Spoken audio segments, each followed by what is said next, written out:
ऋषमुख नाम का पर्वत था, पंपापुर नाम का सरोवर था, और इसके गिर्द गिर्द ये रहने वाले महापुरुष थे। जामवंत, सुग्रीव, हनुमान, ये कोई बंदर नहीं थे, ये पहाड़ी प्रदेश के रहने वाले थे। ये जो स्वेटर बेचने के लिए आते हैं ना नेपाली लोग, ये तिब्बत के रहवासी हैं, परंतु वो नेपाल में आकर के उन्होंने शरण ले लिए, नेपाल के शरणार्थी। और इनका मुंह आपने देखे होंगे, छोटी छोटी नाक, छोटी छोटी आंख, चिमरा, समुद्र के बंदर बन गए। जहां जिस जलवायु में जो जन्म लेता उसकी प्रकृति उस प्रकार से होती थी। बाली, सुग्रीव आदि, हनुमान आदि ये बंदर नहीं थे, ये मनुष्य ही थे। सीरियल में हम देखते हैं बाली और सुग्रीव की पत्नी आदमी जैसी, और क्या कहते हैं कि और ये दोनों बंदर जैसे। तो क्या आदमी की पत्नी का भी, बंदर की पत्नी का भी आदमी जैसी हुई है? इन चीजों का भी हमें विवेक करने की जरूरत है। इसलिए ये महापुरुष बंदर नहीं थे, ये वन में रहने वाले नर थे। हनुमान विद्वान थे। जब वाल्मीकि रामायण का प्रसंग आया है कि राम जी ने हनुमान से पूछा कि वत्स तो तुम कौन हो, तो हनुमान ने कितना सुंदर उत्तर दिया था, देहो दृष्टा दासो अस्मिन तत्व दृष्टा त्वये में। हे प्रभु, देह की दृष्टि से मैं आपका दास हूं, और आत्मा की दृष्टि से जो आप हो मैं हूं। इतनी सुंदर बात कही थी, क्या कोई बंदर कह सकता? जामवंत नीच नहीं थे, वो भालू गोत्र के ऋषि थे। और भी हनुमान के विषय में मैं बताऊं कि हनुमान ने अपनी पूंछ से सोने की लंका जला दी, सारी लंका भस्म हो गई। पढ़ते तो हैं, पर विचार करो, सोना कहीं जलता है? कोई सुनार बैठे होंगे तो जानते हैं कि सोना पिघलता, और वो सुहागा से पिघलता। तो हनुमान वहां सुहागा लेके गए थे, इसलिए सोने की लंका नहीं थी। सोने वाले राक्षस थे, खाते थे, पीते थे, सोए पड़े रहते, उनकी लंका तो जलेगी ही जलेगी। सोने की लंका नहीं थी, सोने वालों की लंका थी। और कहते हैं कि तो इसी प्रकार से हनुमान की पूछ नहीं थी, पहुंच नहीं थी, सोने की लंका नहीं थी। हाँ, सोने वहां ज्यादा रहा होगा, कुबेर की लंका थी, तो पूरी लंका सोने की हो गई। ये जो है ज्वाला प्रसाद की रामायण की टीका में लिखा है कि ये लंका में कुछ घर मूंगा के थे, कुछ घर पत्थर के थे, कुछ घर जो है और भी अन्य चीजों के थे, और कुछ मिट्टी के भी थे। इससे पता चलता है कि सोने की लंका नहीं थी, हाँ सोना ज्यादा था इसलिए। तो हनुमान बंदर नहीं थे, वन में रहने वाले नर थे, और जामवंत भालू नहीं थे, वे भालू गोत्र के ऋषि थे। भागवत में कथा आई है कि जामवंत की पुत्री का नाम था जाम्बती, और उसका विवाह हुआ था भगवान श्री कृष्ण से। तो क्या श्री कृष्ण ने ऋषि से विवाह किया था क्या? इन चीजों पर हम विवेक नहीं करते। लिखा है मान लिए, विवेक करने कहो। विवेक करने की बात सदगुरु कबीर ने कही। वो क्या कहते, तू कहता कागज की लेखी, और मैं कहता है आखन की देखी। तुम तो कागज की लिखी कहते हो, और मैं तो विवेक करके विवेक रूपी आंख से मैं देखता हूं। इसी प्रकार से जामवंत ऋषि नहीं थे, वो भालू गोत्र के ऋषि थे, और उनकी पुत्री भगवान श्री कृष्ण से विवाह हुआ था। तीसरे नंबर में काकभूषुंडी कौआ नहीं थे, वो ब्राह्मण के बालक थे, परंतु लोमस ऋषि से जो सत्संग हो रहा था, और लोमस ऋषि ज्ञान की बात कर रहे थे, और काकभूषुंडी भक्ति की बात कर रहे थे। वो कह रहे थे भक्ति बड़ी है, और लोमस कहते ज्ञान बड़ा है। भक्ति को प्राप्त, ज्ञान को प्राप्त करने के लिए भक्ति की जाती, भक्ति शुरुआत सीढ़ी है। पर वो मान ही रहे थे, तो बीच बीच में बोलने लगे। तो लोमस ने कहा कि क्या कौआ जैसे काम काम करते हैं? काकभूषुंडी कहने लगे, छाप पड़ जाती ना लोगों की। इसी प्रकार से वो कौआ बहुआ नहीं थे, वो मनुष्य थे। और सुलोचना के पिता शेषनाग सांप नहीं थे। कोई के सांप के बाल बच्चे कोई आदमी होता क्या? सुलोचना मेघनाथ की पत्नी थी, तो कोई जो है, और सांप के बच्चे कोई आदमी होते हैं क्या? इसमें भी विवेक करो।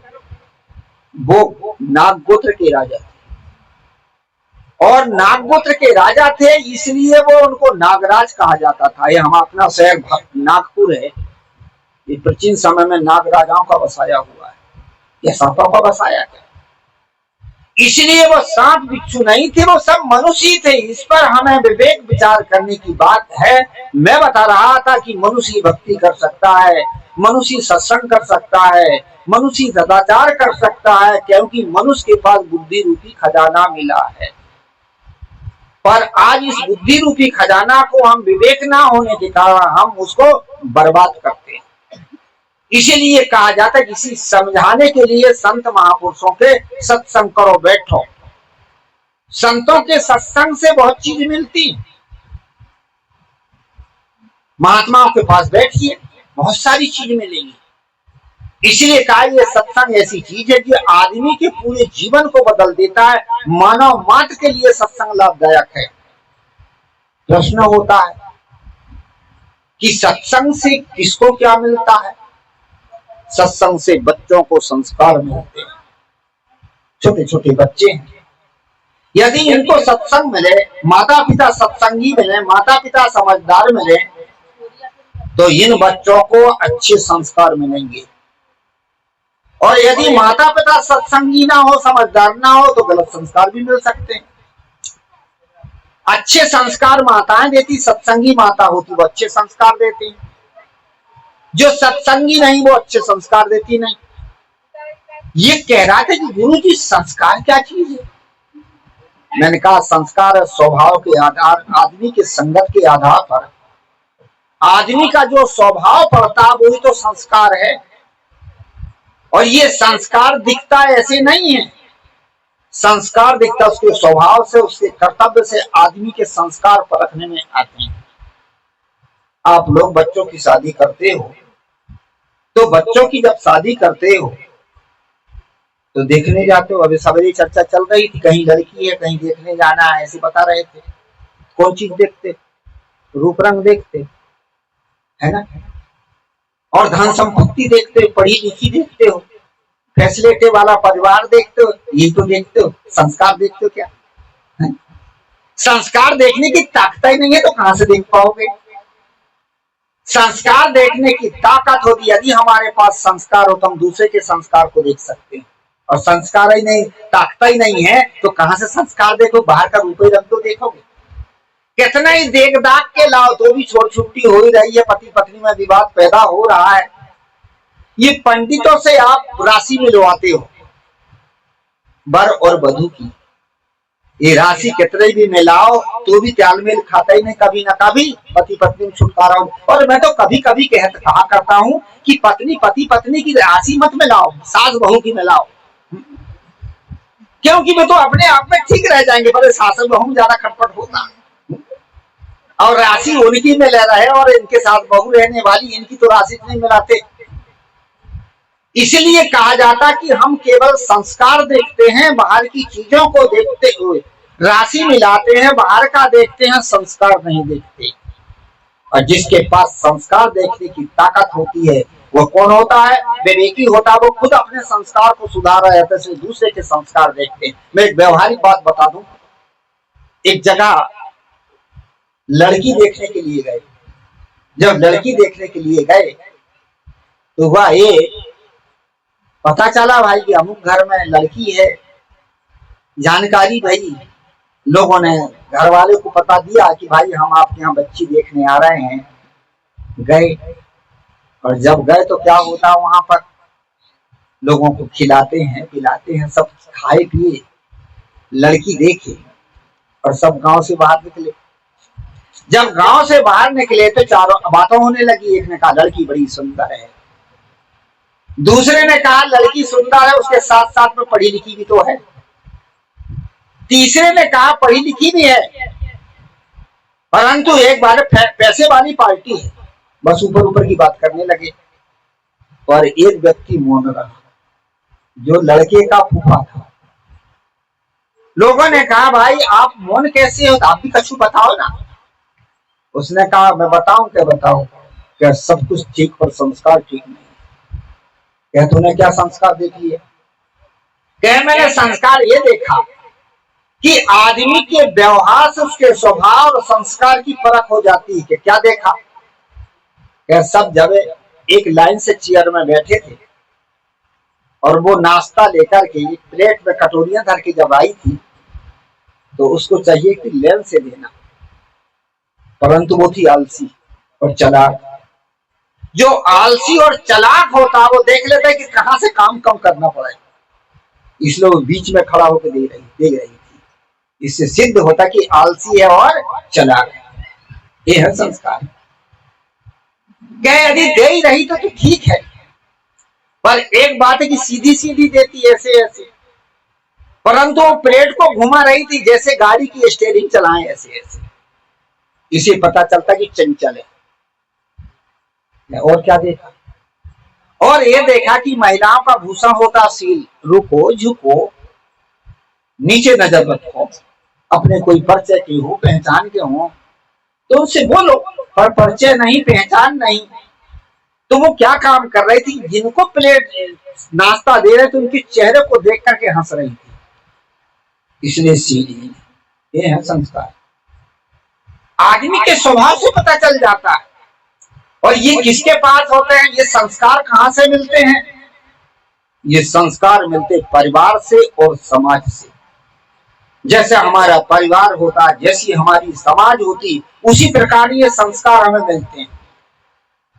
तो उन्होंने कहा कि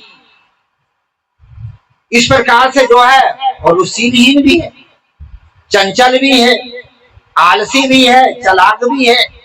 अरे कहे तो बड़ा गड़बड़ा हो गया भाई, क्या करें? क्या मना कर दो? खबर भेज दिया गया कि भाई जो है आप अपने बच्चे की कहीं और देख लो, बच्ची की कहीं देख लो, हमारी कहीं और चर्चा चल रही है। लड़की का बाप भी बड़ा समझदार था। उसने कहा भाई क्या बात है, कौन कमी हो गई हमारी लड़की? क्या हमारे घर धन नहीं है, लड़की पढ़ी लिखी नहीं है क्या, और क्या कमी है? क्या सब कुछ ठीक है पर संस्कारों की कमी है। क्या कौन से संस्कार? सारी कथा सुना दी। लड़की का जो बाप था बड़ा समझदार था। क्या ठीक है, तो संस्कार बदले जा सकते हैं। जब अच्छी संगत हो, अच्छे लोगों में लें तो संस्कार बदल लेते हैं। और यदि आप अच्छे लोग हो तो ले जाओ ना, संस्कार को बदल दो। और नहीं बदलने की ताकत है तो दूसरे को दोष को क्यों रोकते हैं? अब लड़के के बाप को भी लगा कि बात तो बड़ी गजब की कह दिया, और अंत में उसी लड़की को लाया गया। और आज वो है, मैं कोई कहानी नहीं कह रहा, वो मंदसौर जिला में आज तो बड़ी बड़े बाल बच्चे वाली हो गई। और जब कभी मैं जाता हूँ तो कहता हूँ कि सुनीता संस्कारों से मारी जा रही है, गुरु जी बिल्कुल ठीक है। कहानी का तात्पर्य, मनुष्य एक ऐसा प्राणी है जिसको अच्छे संस्कार मिल सकते हैं, और अच्छे संस्कारों के द्वारा वो अपने जीवन को बदल सकता है। हम कौन चीज बदलते हैं? कपड़े बदलते हैं, रूप रंग बदलते हैं। आदमी जब बूढ़ा हो जाता है तो क्या बदलता है? झुर्री पड़ जाती तो मेकअप करवा लेता है, दांत टूट गए तो बत्ती सी जलवा लेता है। ठीक है, खाने के लिए दांत लगाया कोई बात नहीं, परंतु दिखाने के लिए लोग दांत लगा लेते हैं। और जो कितने लोग तो जो है बाल जब सफेद हो जाते हैं तो क्या काम करते हैं? वो मेहंदी लगा लेते हैं या काले बाल खिजा। एक हमारे यहाँ नौकर था सिंखेड़ा में, बुरहानपुर में, और उसके बाल पक गए थे। नाम था रोआब, मुसलमान था। और जो है बाल पक गए तो मेहंदी लगाया। उनका रोआब ये मेहंदी काहे लगाए? क्या है गुरुजी, सिर में गर्मी। उनको झूठ बोलता है, ऐसे नहीं कहता कि बुढ़ापा खराब लग रहा है। इसलिए हम ऊपर के रूप रंग से जाते हैं। अरे चरित्र सजाओ, चरित्र।